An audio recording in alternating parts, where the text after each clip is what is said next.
Okay, friends, we're back again. It seems like it's only been a couple of days, or perhaps it has. But on behalf of the Buddhist Association of the United States, the Chuanyan Monastery, and the Wuju Memorial Library, I am pleased to be here with you for our Pali Summer Intensive. I believe this is already number 14 in our series. We're in our second set of classes this summer. And we are currently looking at Ger and Karuna Tilaka, a new course in reading Pali. We're in the third lesson, lesson 3, and we are in the further readings, I think. And so without any further ado, let me share my screen. And let's get to it. We have this lovely graphic I hope you can see from Venerable Ananda Jyoti's website, which he has kindly and beautifully set all the verses from the Dhammapada with images. And I hope we can get to that soon. But right now we're looking at Digha Nikaya Mahasatipatthana Suttam. So this is the big or the great version of Satipatthana. Sati, I hope many of you know, means mindfulness. And patthana or uppatthana perhaps could mean either establishing or perhaps also a framework. When some people translate it that way, it's been translated in various ways. And this is the special section that doesn't, or this is part of the special section that doesn't appear in the shorter version, which we find in the middle length discourses. And this section is called the Dukkha Satcha Nideso. And so dukkha is often translated as suffering. Satcha is the truth or truth. So the truth of suffering, and nideso is like an elaborate or a analytical explanation. So a further explanation. And we looked at this last time, and so this is a little bit of a review. Now the key thing to know here, or to notice here, I should say, is how adjectives and nouns are matched, or how they should be matched. So our first sentence, our introductory sentence, idang kopanabhikave dukkhaṃ arya-satchaṃ. So first notice that dukkha can function both as an adjective and a noun. So as an adjective, it would be something like painful or unpleasant. And a noun, it could be something like suffering or unsatisfactoriness. A noun. And as a noun, it's a neuter noun. And that's what we see here. So this is the subject of this sentence. This is the nominative. And idang is the this, which is the neuter demonstrative pronoun going with it. And it's further being described as arya-satchaṃ, the noble truth.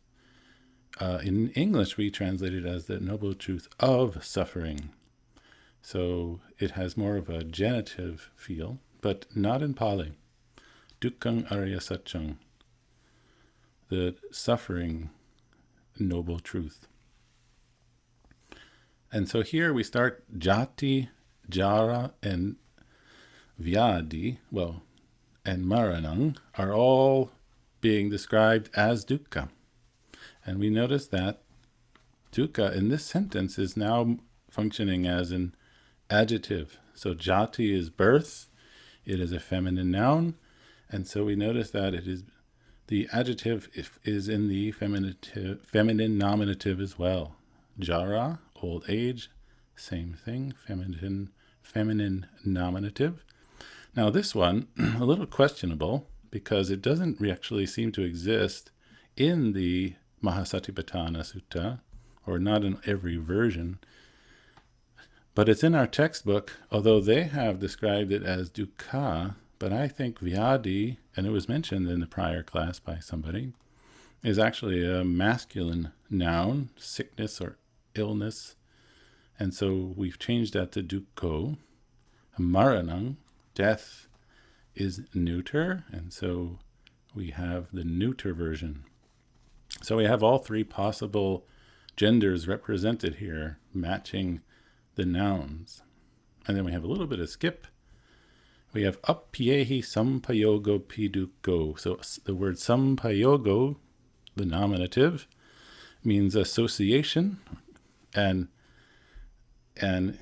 it's being equated with dukkha, dukkho, masculine, and it's being described association with appyehi, which with what is not dear. It's a negated in, I guess, the instrumental, plural. So association with what is not dear is dukkha. Also, pyehi vipayogo pidukkho. So vipayogo is separation. It's the opposite. Separation from pyehi, I guess this would be ablative, plural, is also dukkha, or dukkho, of course, because we are matching vipayogo and dukkho. And now we have the slightly more tricky construction here. Yang pichang na labati, tang pi dukkhang. And so here, the verb is labati, to get. So to not get, or not getting, and then the object of that is yang ichang. The P here is this P that we've been having all along in this reading, but it's been connected together for ease of reading. So instead of P ichang, we just have one that has dropped out, and we have pichang. And so this word ichang is related to the verb, which you probably all know, ichati, to desire, to want, to long for. But this is the noun form. Icha, what one desires, what one longs for. And it's in the accusative, as well as this relative pronoun. So not getting what one desires, not getting what one longs for.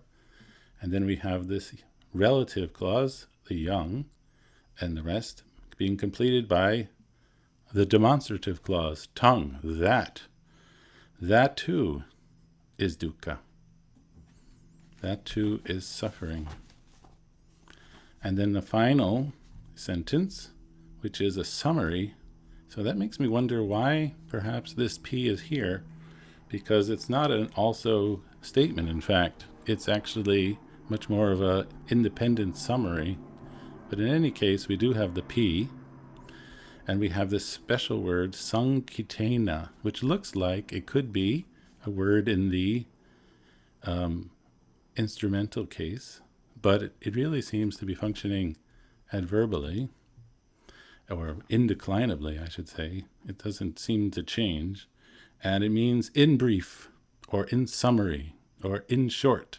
So all this text, all this teaching we've had prior is now going to be summarized in this statement, in brief.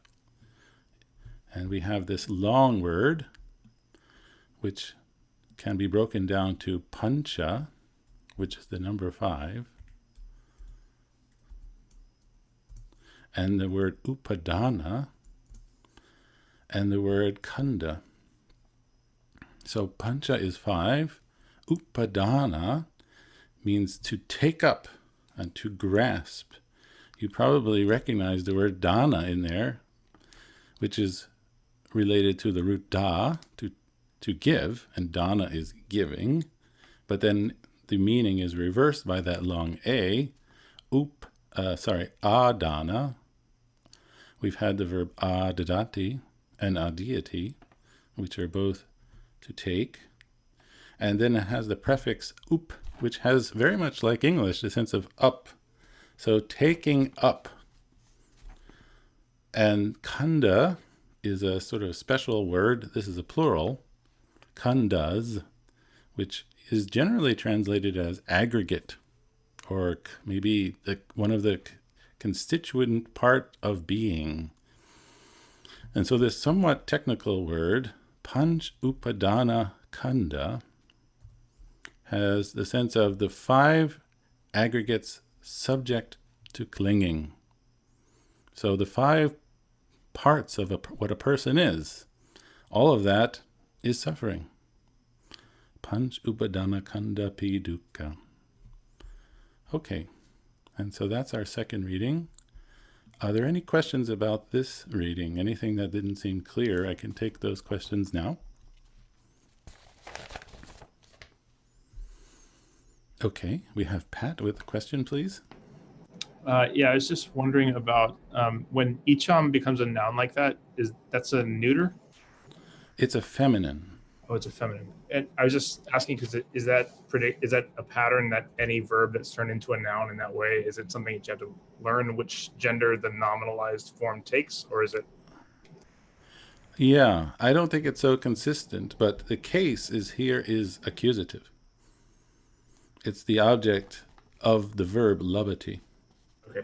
Yeah. And that's why it has the ong ending. So it's not a neuter nominative. It's a feminine long a noun in the accusative. I guess that one wouldn't give away the gender anyway. No, in a sense, that's right. In a sense, the gender is not so crucial here for us because we recognize it as an accusative, right? Okay. Yeah. Thank you. You're welcome. Catherine?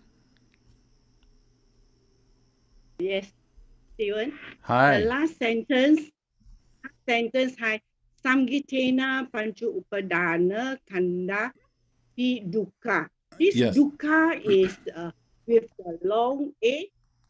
Yes, why? Plural. Yes, because there are 5 aggregates. Panch upadana. I just wonder what case is it? It's okay. nominative plural. You. Right. Yes. Okay. Plural. Thank you. You're welcome. Thank you. Okay, now we have Lim Kim Hung. Yeah, Stephen, can you hear me? Yes, I can. Yeah, I'm just curious. Why is it that they have to combine the word, the long word Panchu Upadana Kanda, instead of what you have just now separate? Why are the words a bit confusing? You get, yeah. Why? Well, I think it's a way, it's a feature, it's a characteristic of both Sanskrit and Pali to put as many words together as possible. It's just, it seems that's what the language likes.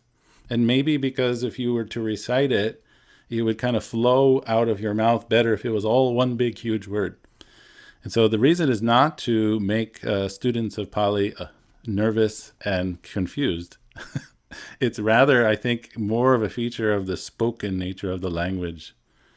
So instead of pancha upadana kanda, I could say pancha upadana kanda. And it's sort of more musical and more flowing. That would be my theory. And I think probably the reason why there are 2 Ks is because there's the Sanskrit version of this word is skanda. If I could...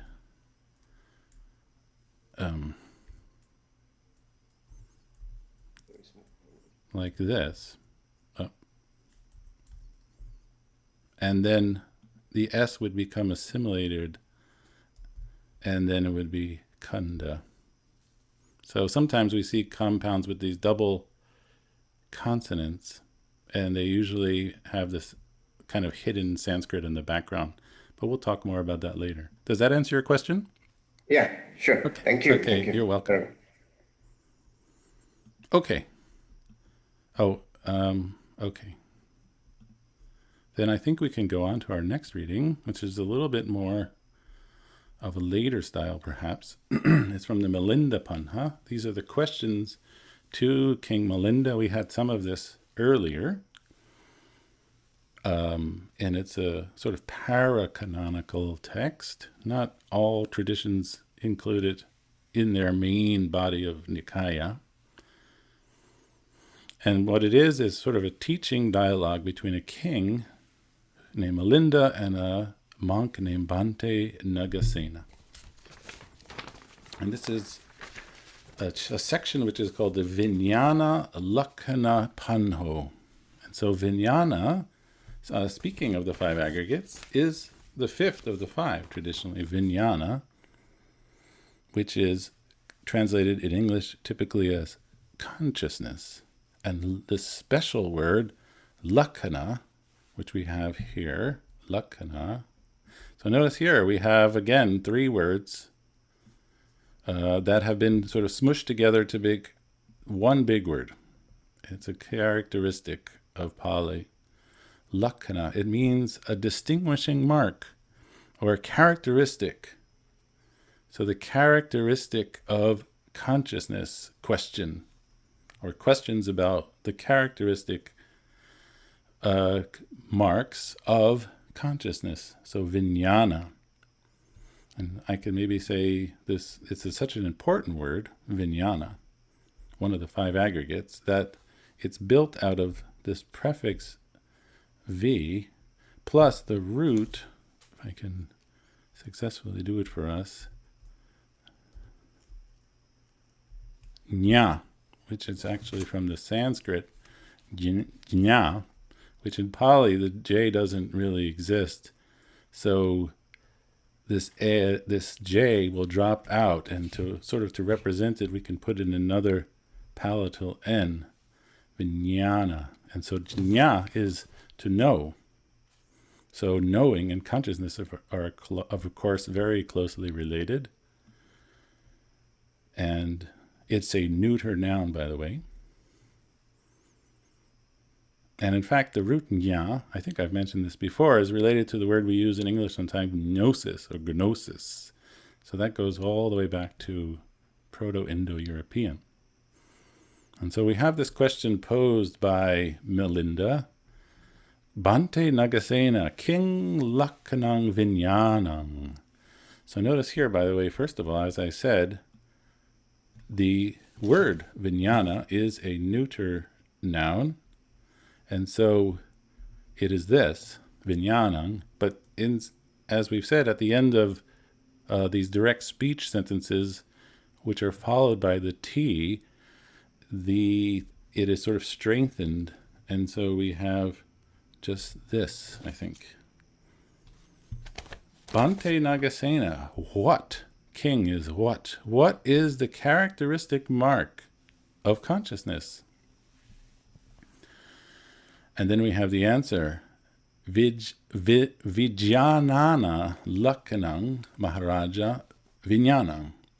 And so this is somewhat of an uncommon word. I don't know if it's even found in the major Nikayas.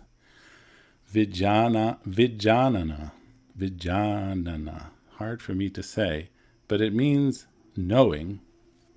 And so the answer is, the characteristic of knowing is consciousness.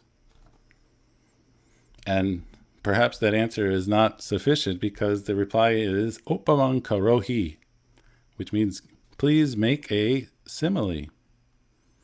So that's karoti, and this is what we call the imperative. Karohi, the I is lengthened because of the T, and an opama in the accusative in this instance is a simile or a metaphor.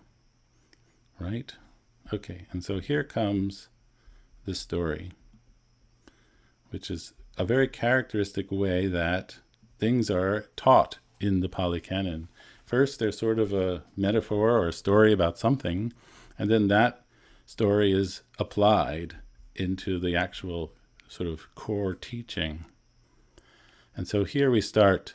Yata Maharaja Nagara Gutiko Madje Nagare Singatatke Nisino Paseya. Maybe I'll stop there for a second. This is a rather long sentence.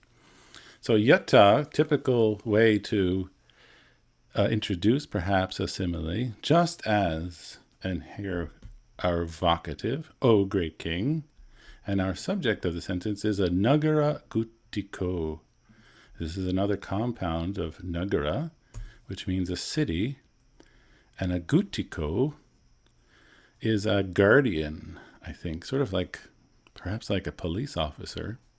So a city guardian, and this city guardian is being described with the adjective, notice how it's matching, nisino, which means seated.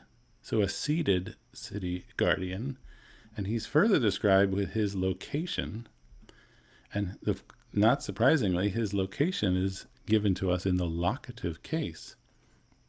And so he's seated Madje Nagare.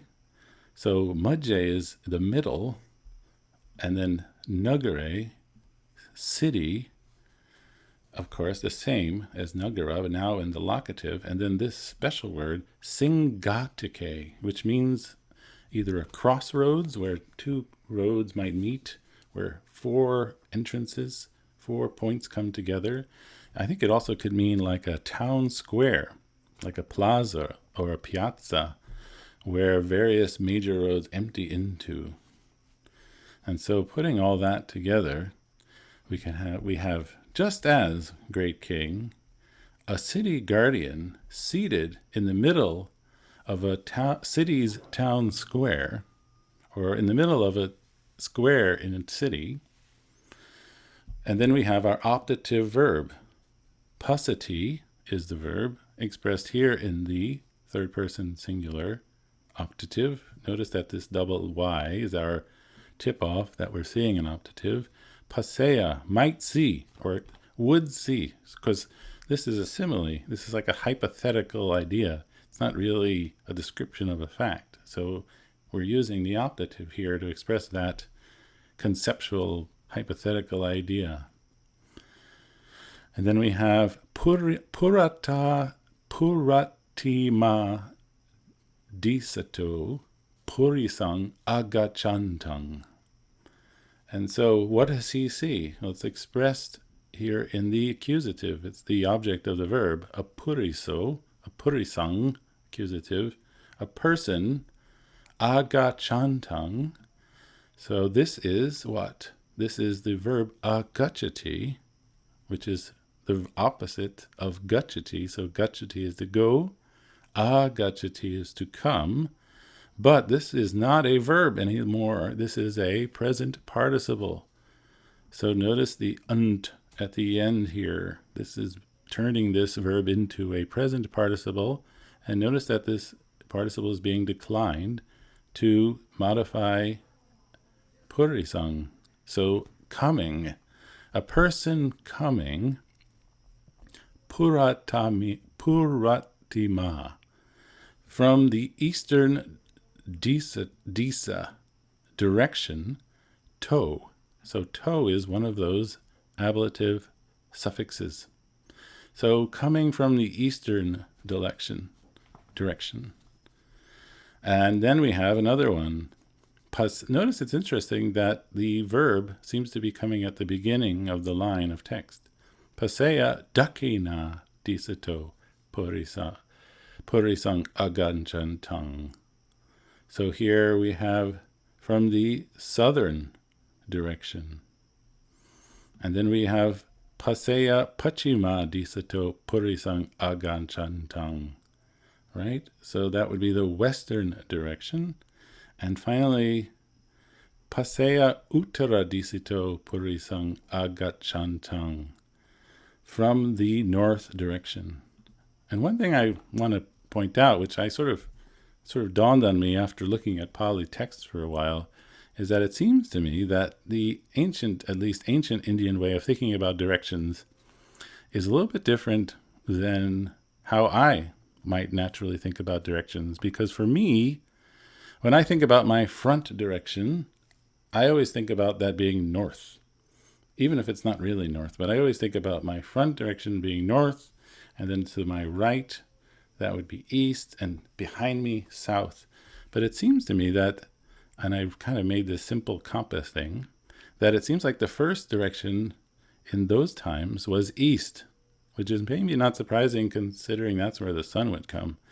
And so my back direction is actually west, and my right would be south, and my left would be north.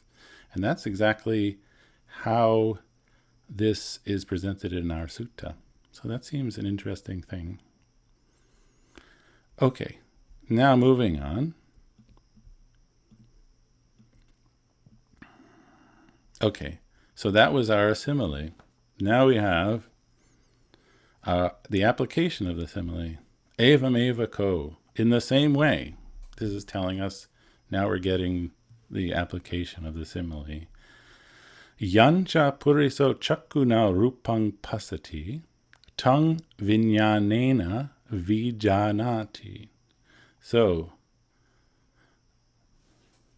here we have that form, but the subject of the sentence, I should say first, is a person is expressed as the subject, puriso, pasati, and then we have yang cha rupang, that form which a person sees, and then we have chakku, which is the typical word for eye.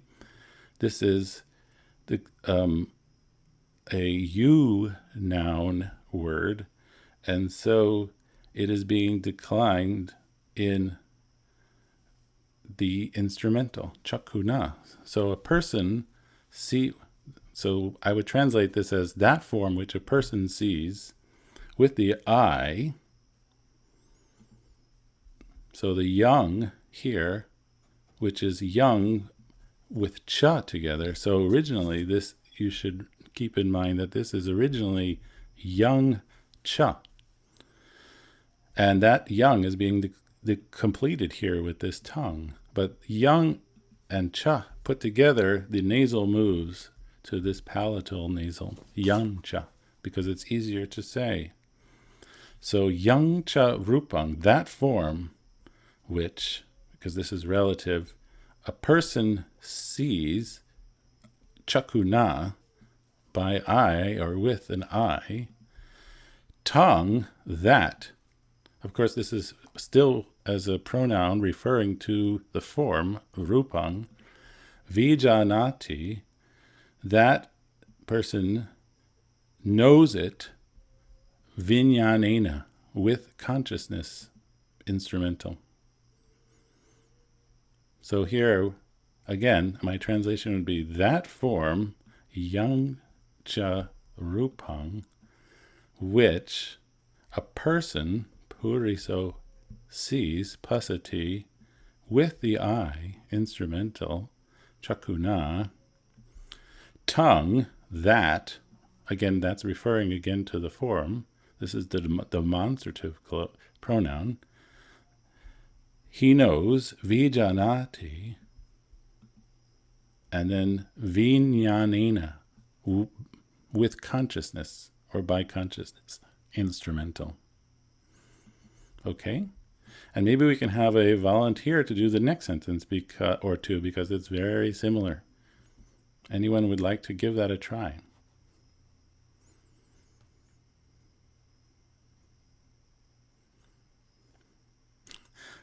So far, not. Oh, there they come. Okay, I was getting a little nervous.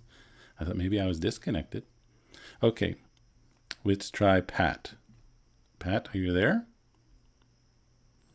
Yeah, two in a row.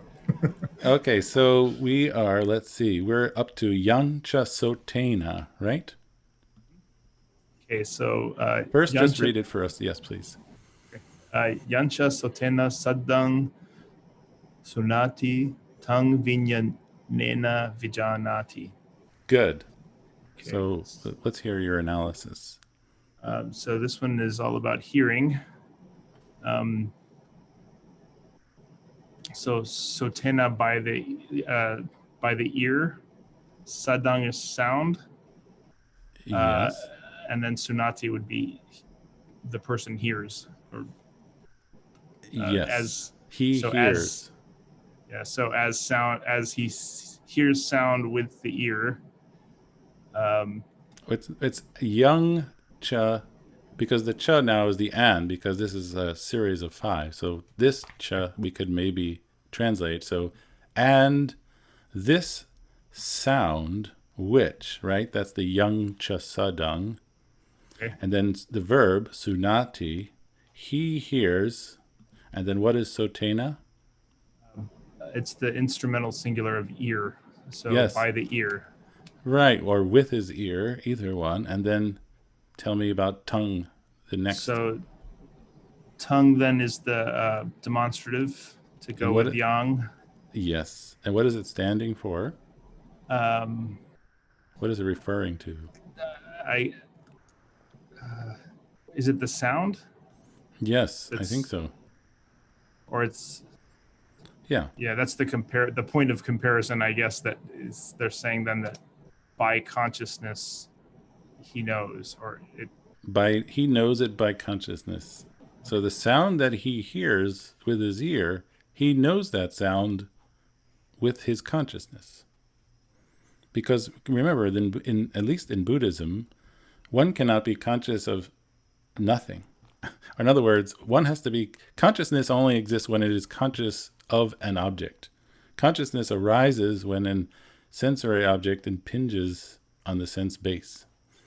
And so here it's telling us that sound heard by an ear, that is consciousness. That is ear consciousness, right? So I think you got it right. Okay, thank you. Okay, now we could try Jillian. Good morning. Good morning, Stephen. I think we're up to Yancha Ganina. Or you have a question? Well, yes, I think we're up to that too. I know the next line is about taste, so this one has to be about smelling or touching, and I think it's smelling. Is that right? Yeah, a gandang is a scent or an odor. Okay, super. Now, Yancha Ganina Gadang Gayati Tang Vinyanena Vijanati. Mm-hmm. That smell or scent, Mm-hmm. which is smelt by the nose. Ganina, right. Yes. Second demonstrative. So it is that which consciousness knows. Or that, which is the scent, he knows that. Vijanati. Oh, through consciousness, because it's instrumental. Yeah. With or by consciousness. How does he know the smell? He knows the smell vinyanena. Through consciousness, through smell consciousness, we can say. Right? Or scent consciousness. That's how he knows the smell, through his consciousness. Very good. Thank you. Thank you. Okay. And now we have Biakra. Hi, great. Hi. Is it morning or evening for you? Sorry. It is the middle of the night. It is, so this usually starts at 1:15 a.m. for me. So. Wow. Well, you're a very diligent night person. Yes. So tell me about the next one. Okay. Yancha Jivaya Rasang Sayati Tang Vinyanena Vijanati. Mm-hmm. Okay. So that which with the tongue, is that right? Well, what is the young pointing to? Oh, so that's so yang is pointing to the taste. That's right, the rasang. Yes, right? That's right. That taste. That taste, which with the tongue he tastes. Is that right? Well, first go to the verb. So sayati. What is sayati? So tastes is right. Yes. So that taste. That taste. Which is tasted. Which is tasted. And now we have jivaya. What is that? So jiva is the tongue. So that's the so going with an instrumental for that. Yes, and why? Tell me, please. Is it aya, whereas these other ones have been ana? So it's a different. So it's a different a different conjugation. So these are the ones which have a as their nominative singular. Because it's a feminine long A noun, I think. Feminine long A Taba. now. And so that receives Better way this, of saying it. Sorry. Yes. Yes. this receives the aya Mhm. case ending for the instrumental. Yes. Right. Okay, but now please go on for the demonstrative clause. Okay. So it's tang vinyanena vijanati. Mm-hmm. So this is that he is conscious with his consciousness. Okay. Or that he knows that with consciousness. He knows that with consciousness. Yeah. Right. Very good. Thank you. And thank you for your wakefulness. Thank you. Yeah. Okay, now we have Irene for our next one. And I think we're up to Potabang. Are you there? Yang cha, yes, Stephen. Okay, great. Yang cha kayena pottabang pusati, tang vinyanena vijanati, yang cha manasa dhammang vijanati, tang vinyanena vijanati. Yes. So tell me about this. That which is felt by the body.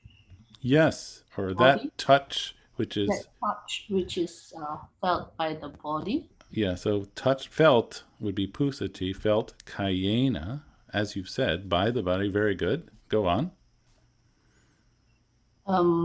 That is known by the consciousness. That's right. That's right. Good. So maybe we'll leave it there. And tell me, please, what case is manasa? It's a little bit unusual for us. Manasa.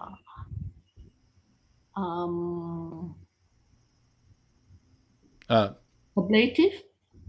No, but I've jumped the sentence. Sorry, but it's not ablative. But would you like to do this next sentence?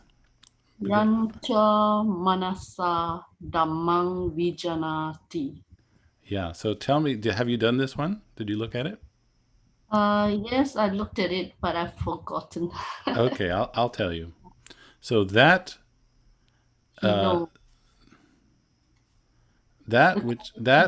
yes, dhammang, which is the thought object. So the Dhamma, the thought object. So we've had all these sense objects, touch, taste, smell, etc., visual objects.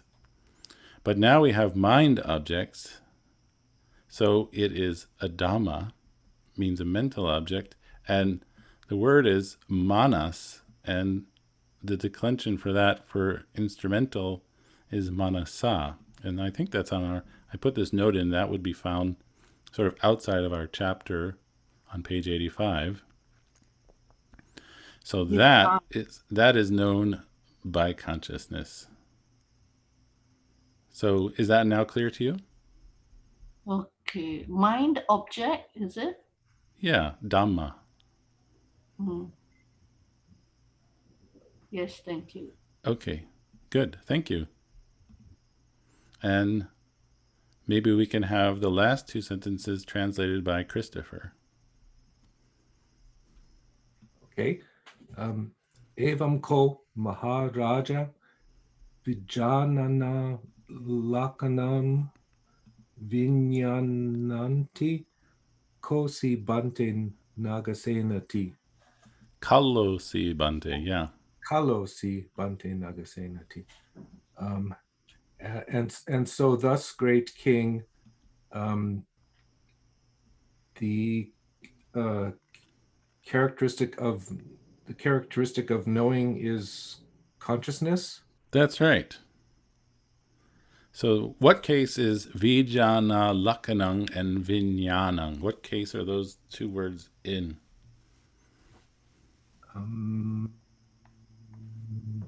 Nominative. Right, they're both nominative neuters. Very good. Equated here. Right, and they're equated, so we have to add in English, as you did, is. So thus, indeed, great king, the distinguishing mark of knowing is consciousness, just as you said. And now explain, please, kalosi. Hello, I don't know the hello. Well, okay, I'll tell you. So kalosi is a contraction of kalo plus asi, and asi is the verb ati, the verb to be, in the first person singular. So you are. Asi is you are, and kalo means something like clever. Okay, So you are clever, Bante Nagasena. Venerable Nagasena. Very good. Do you see it now? Yes, thank you. You're welcome. Okay, so are there any questions about this reading? Anything that I didn't explain well? This is your chance to ask, because otherwise we're moving on to a whole new lesson, lesson 4. I hope we're not moving too fast. I got a report that we're moving kind of fast. I was just trying to keep it interesting. But if you feel like I'm moving too fast, you can tell me that too. I see a hand here from Sudhakar. Hi, are you there? Do Hi. you have a question? Yeah, I had a comment earlier. You talked about the directions, like the Okay. Indians have a different way, right? For example, like Sariputra is known as the right-hand man, Yes. but in Hindi, the right hand is known as Daina Hath, means the hand on the south. Ah, the hand on the south. That Yeah, makes sense so- with my diagram. Thank you for telling me that. I didn't know that. Very interesting. So would you So say like for you that your sort of normal front direction is east direction? Correct. So when you want to say right-hand man, you would say the south-hand man. Aha, that's great. I'm so In- glad you told me. And then how about when you say your backside? Would you say that would my west back direction? is west. For example, in yoga, like there is a Paschimottanasana, meaning the Paschima is the back. You are actually bending your back. So a lot of Yes. asanas are actually have this word Paschima, means the back. Exactly. Also in Pali, we see it. And at first, I didn't understand why are they telling me back is west. It seems like my back is south, because the reason is I had my direction rotated 90 degrees in the wrong direction. So Correct. now we understand. You turn east and then you count the directions. Very good. Thank you for sharing that. I appreciate it. Okay, and we have, I think, another question from Huilin. Not a question, just adding on to what was said earlier. In Chinese, we also start from the east as the dominant way of describing a direction. Oh. So Dong Nam Sai Pak in that sense. Okay, so you say east, south, west, north. Yes. Okay, very interesting. So only I have it wrong. Everyone else understands this, obvious. I'm glad you told me that. Thank you.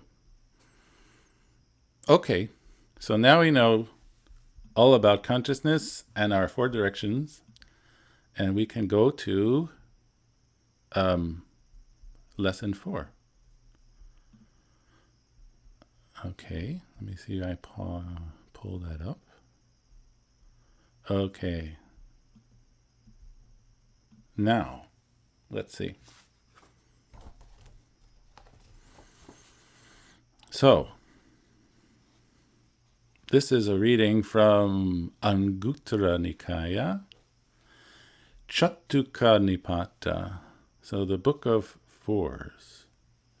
And this is the chapter on Rohitasa, and it's called the Upakilesa Suttang.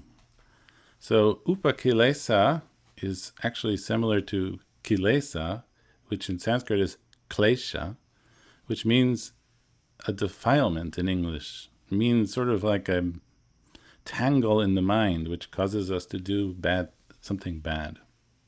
So this is about upakilesa. And this, as you probably have noticed, we're jumping in sort of the middle of something here. We're missing pieces because we get the sort of application of the simile without the simile. So that's just for our reading. Of course, it's really there in the sutta. And I think also that I noticed that in our text, it should be evang eva. Maybe that was a mistake of mine. I'm not sure why it was evang evanko. In any way, so we have evam evako bhikkhave chattarome samana brahmananang upakilesa yehi upakilesehi upakilita ekke samana brahmana natapanti na basanti na virochanti kattame chattaro. So maybe what I should do first, because we haven't looked together at the grammar, which is quite a bit. We'll look quickly at the grammar. I've made a quick scan so I can show you. And so you probably have realized by now that numbers, just like adjectives and nouns, need to be declined properly for their context. And we have these giant charts. Please don't be nervous or discouraged, of all these possible forms. And so, for instance, on my right here, we have pancha for 5, and we've had that. And here I'll be talking about the book of 4s. And so the book, the number 4, can exist in masculine, neuter, and feminine, unlike, for instance, 2, 5, and up. So 3 and 4 have gender, as well as 1. Some numbers have genders, others do not. Also, maybe I'll add that, of course, numbers 2 and up are automatically plural.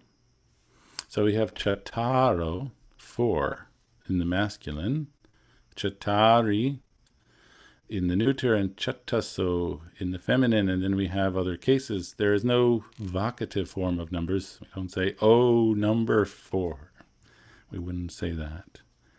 And now the thing that kind of is a big puzzlement for some beginning Pali students is when we are told that there are singular and plural forms for the number 1. And then this is where you say, what are you talking about? How could 1 be plural and singular? 1 is 1, no? And the answer is because the number 1, as it says above, it's often used as a pronoun.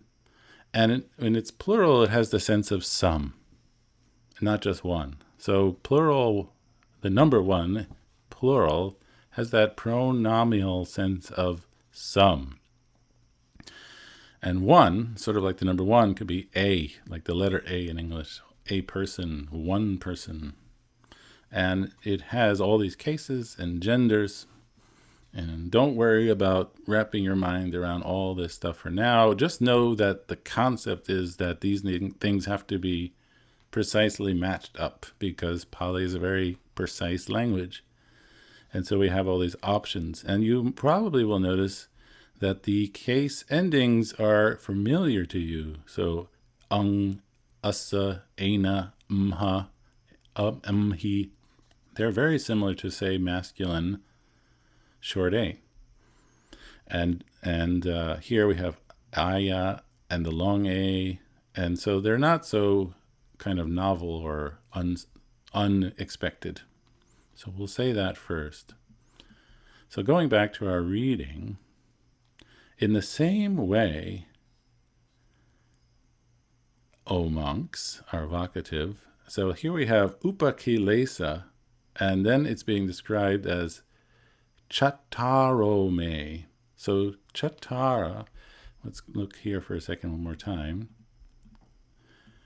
Chattaro is masculine, nominative, of course plural, for 4. And then this is actually 2 words. It's chattaro and ime. And ime, you might recall, is the demonstrative plural, ime. So putting that together, maybe we'll do this. These 4 defilements, so that's the subject of this sentence. These 4 defilements, these 4 upakilesas.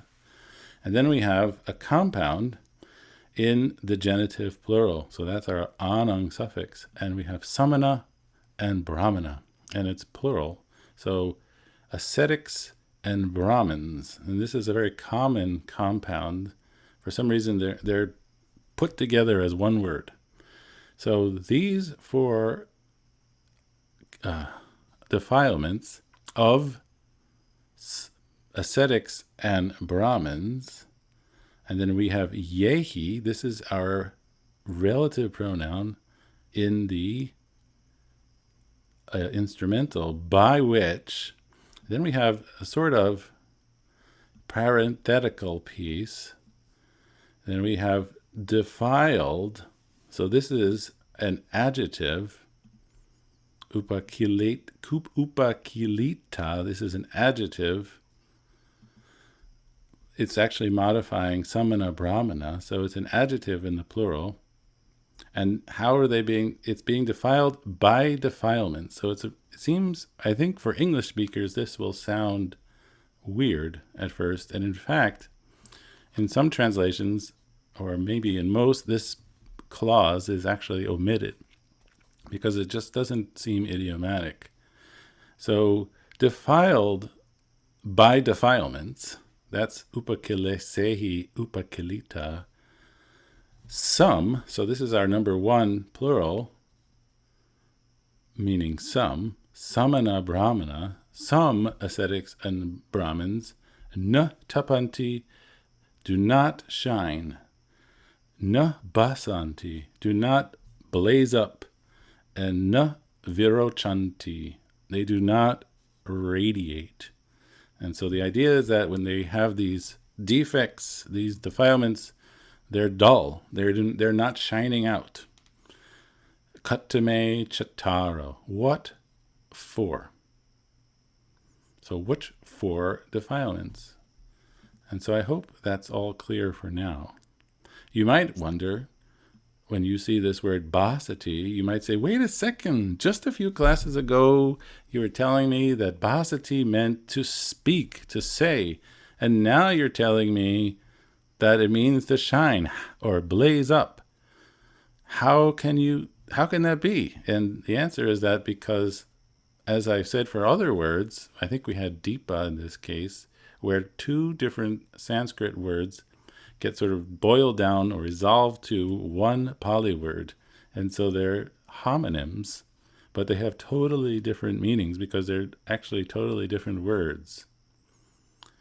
So that is the reason why basati here, and we tell this by context, doesn't mean it. So we would certainly not translate this as they do not shine, they do not speak, and they do not radiate. We understand that this basati, in the plural basanti, is to shine or blaze.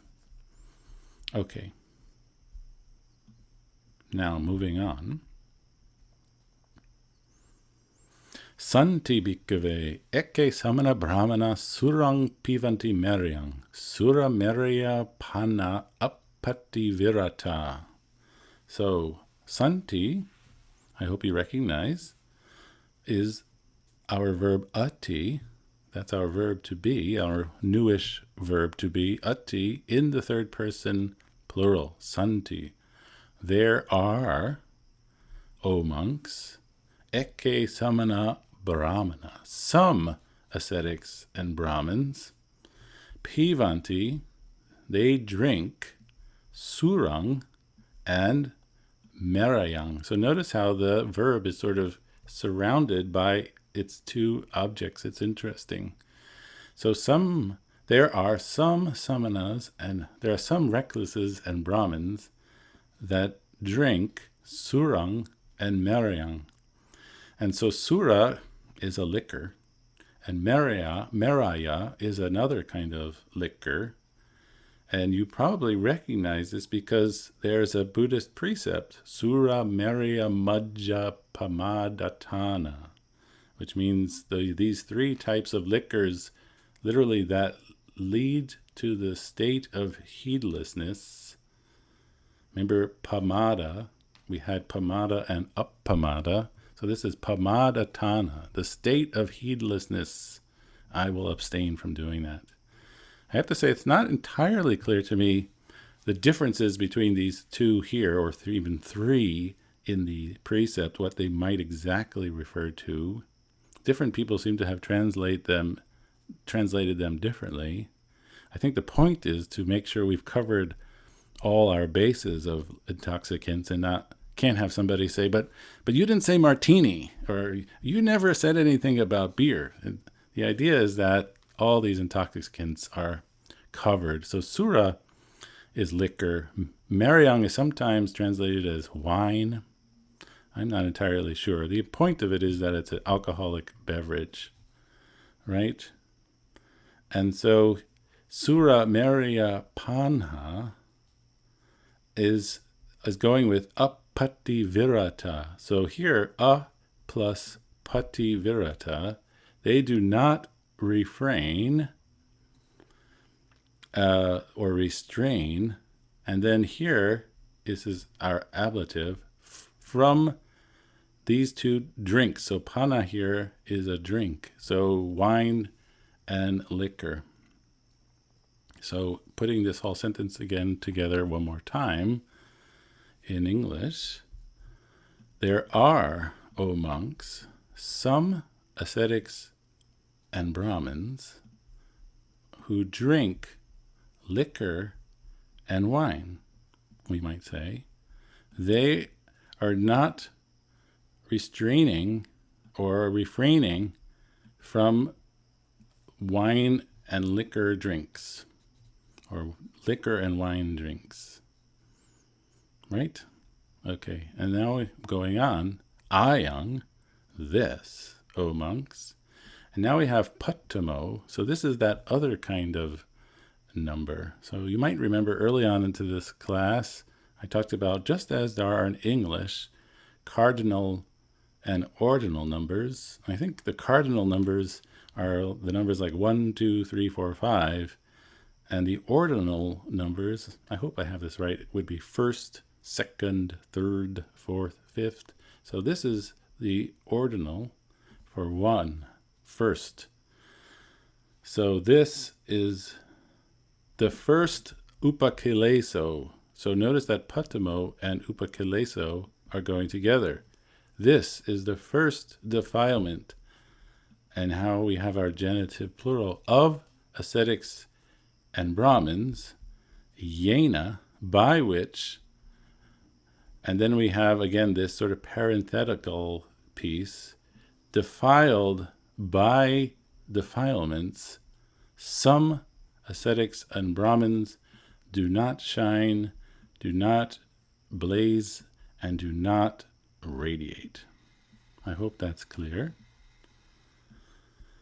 If there's a question, please ask it now. Otherwise, I'll ask for a volunteer to do our second, or at least the first sentence of our second paragraph.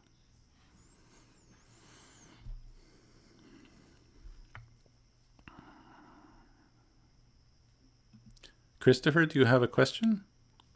Oh, no, I'm volunteering. Okay, let me ask a couple other people who haven't gone yet, and then I'll try to get back to you, okay? Okay, now we can try Bonita.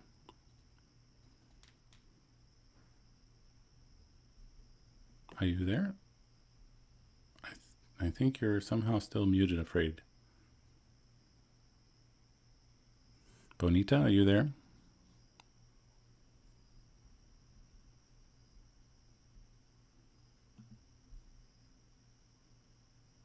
I'm afraid, I think you're unmuted now. Can you hear me? Yes, now I hear you fine. Okay. Sorry. Good. Sorry Great. About that. No problem. Which one do you want me to read? The sentence that starts with santi and has metunang damang. Okay. Santi bhikkhave eke samana brahmana metunang dhammang patisevanti metunasma dhamma apati virata. Good. What is? Let's stop there for a second. Yes. Let's talk about what this means. So santi is the third person plural of ati. Right. Right. So I just will read my translation first. That's good. Yeah.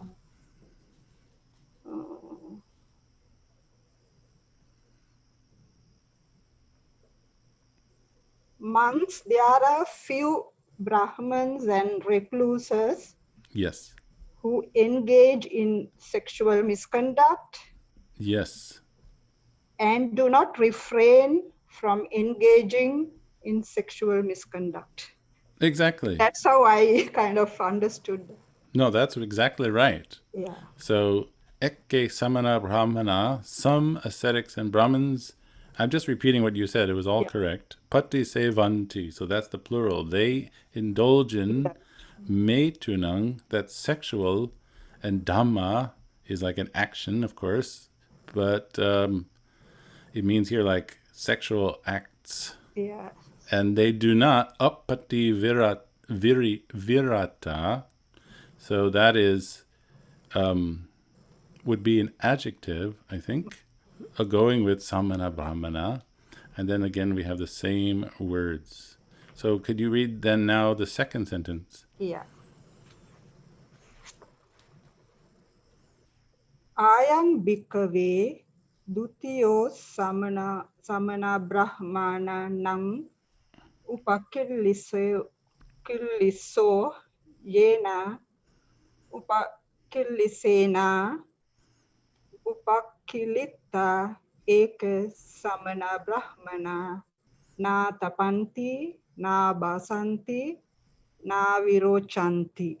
Great. Your pronunciation is much better than mine. Thank you. What is your first language? Yeah, I'm from the tropical, so I speak English first. I know. It's excellent. I don't mean to question that. I'm just curious. Yeah. So tell me what this means.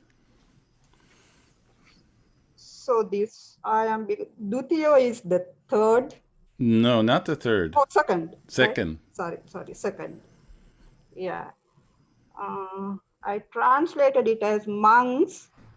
This is the second obscuration by which a few of these Brahmins and recluses do not glow, do not shine, do not dazzle.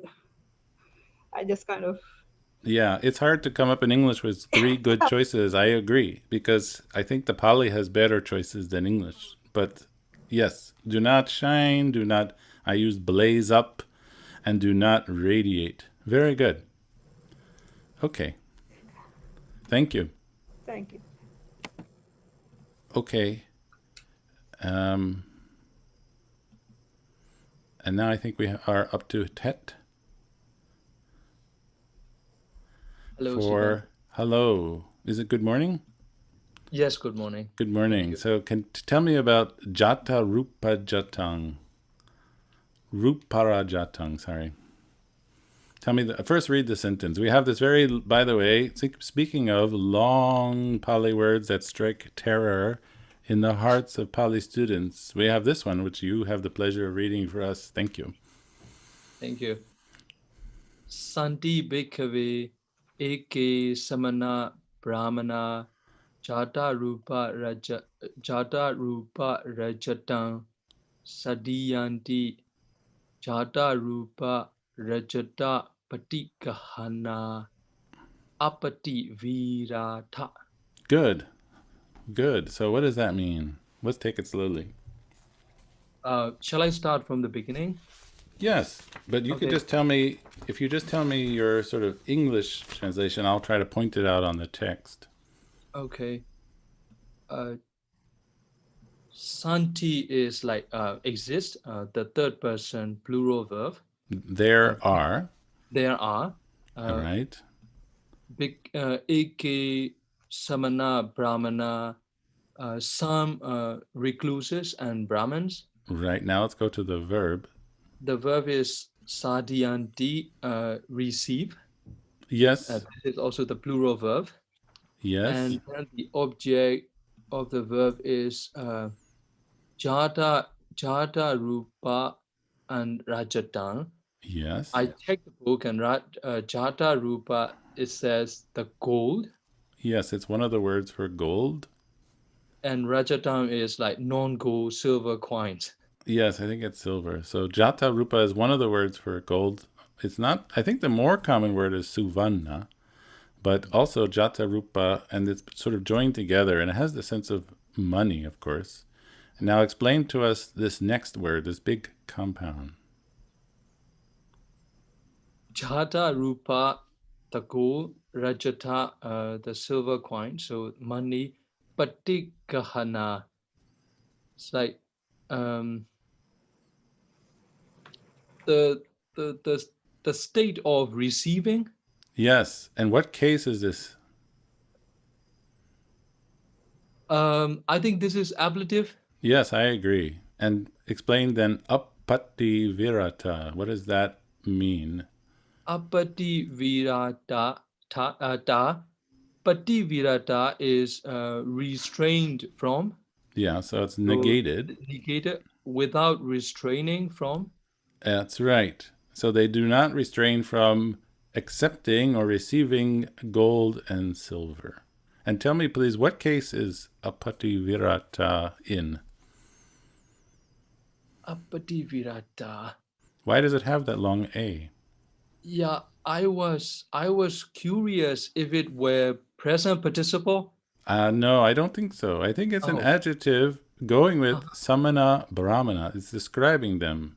So these samana brahmana, these recluses and brahmins, and they're being described as apati virata, not refraining.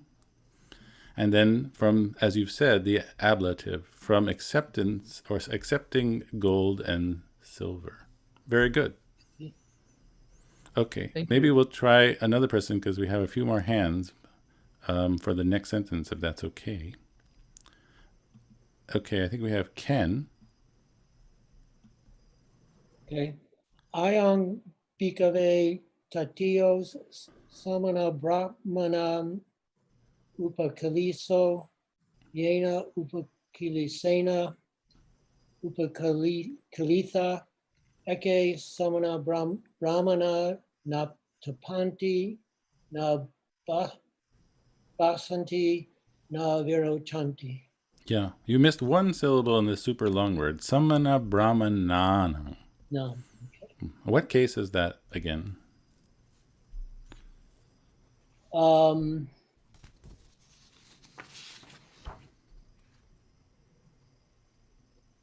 It's nominative. No. Oh, no. Oh, no, it's genitive. Yes, I think that's right. So now tell me your translation, please. This, O monks, is the third defilement of recluses and Brahmins. Right, so the of recluses and Brahmins is our genitive plural. Very good. And go on.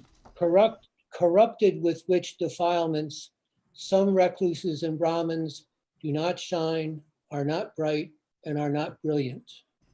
Good. I like it. Thank you very much. Okay, now let's go to Sherosha.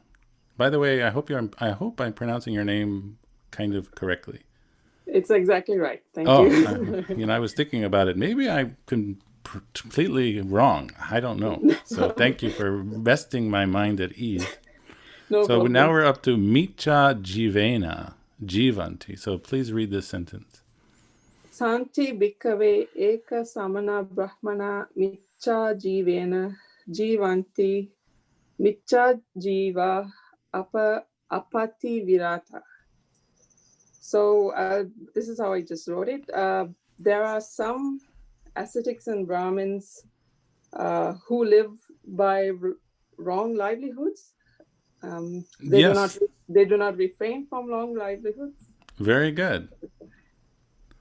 Well, read the next one since you're going so quickly. I am bhikkhave chatuto samana brahmana upaka. Wait. Do that word again. Chatuto. Yeah, next one. Samana brahmanang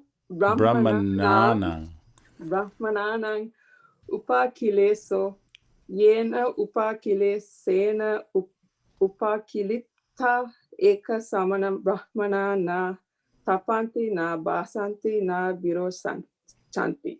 Good. What does this all mean? So I am Bikarit, this, O monks, is the fourth defilement of ascetics and Brahmins, corrupted by which some ascetics and Brahmins do not glow, shine, or radiate. Excellent. Thank you very much. Thank you. Okay. And maybe we can have Christopher. I hope this is not the same exact sentence you did earlier with the next sentence. Is it? No. Okay. This one. Ime ko bhikkhave chattaro samana brahmananam upakilesa yehi upakilesehi upakilita eke samana brahmana na tapanti na bhatsanti na virochanti ti.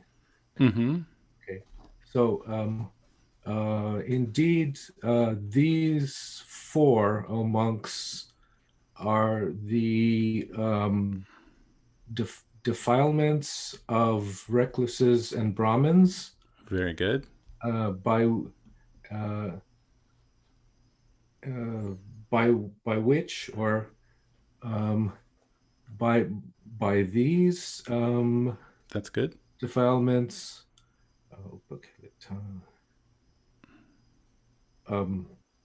so this is that sense of defiled by defilements. Yes. So by these defilements are defiled some recluses and Brahmins, defiled by some recluses, defiled by these defilements, some recluses and Brahmins do not shine, do not glow, do not radiate.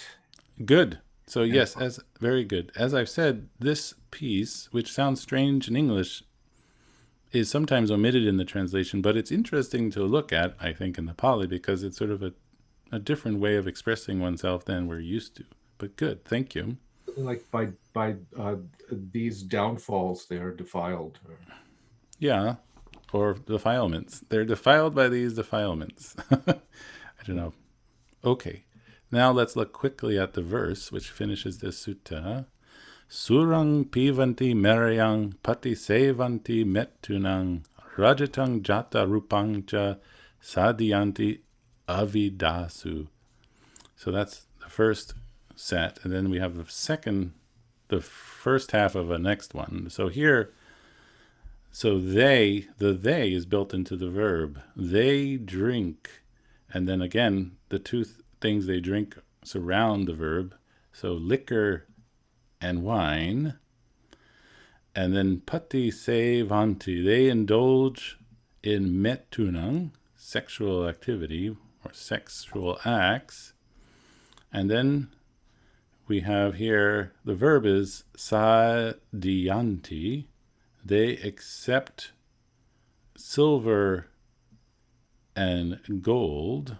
Notice how the word order changes in the verse, probably because there's a meter going on, which I'm not very aware of, which means that the syllables have to be fit and stressed in a particular way. And now the next one is actually the subject of this whole thing, adivasu, the ignorant ones.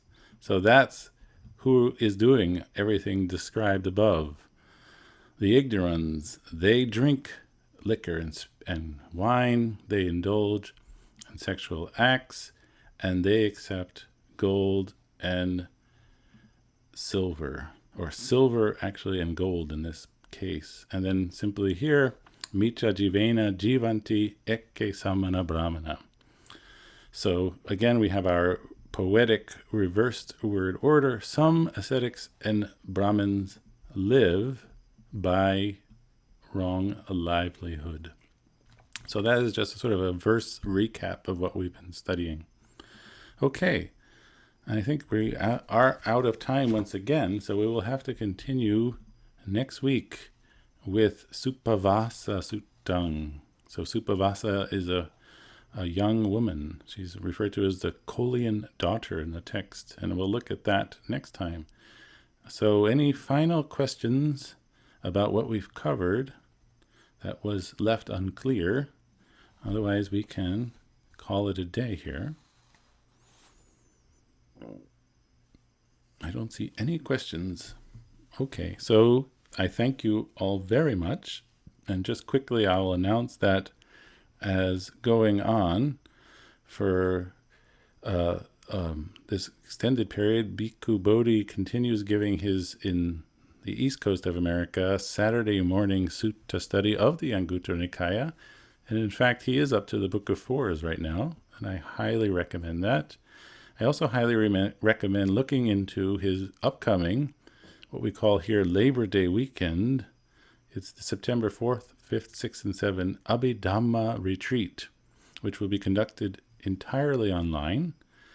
And it is a look at a section of the Visuddhimagga, that's the Path of Purification book by Buddhaghosa, on the stages of enlightenment. And all his lectures, and I think almost everything, will be live streamed to YouTube. So if you're not able to join the retreat, as a retreat, you're welcome to come to YouTube and watch these lectures, because at least for us in the West, there are very few people, I would say, capable of teaching Visuddhimagga in such a skillful and penetrative way. He is really knowledgeable about these texts. So I thank you all very much, and I look forward to seeing you all next week. Thank you again for all your hard work, and I'll see you next time. So, bye-bye. Thank you, Stephen. Thank you.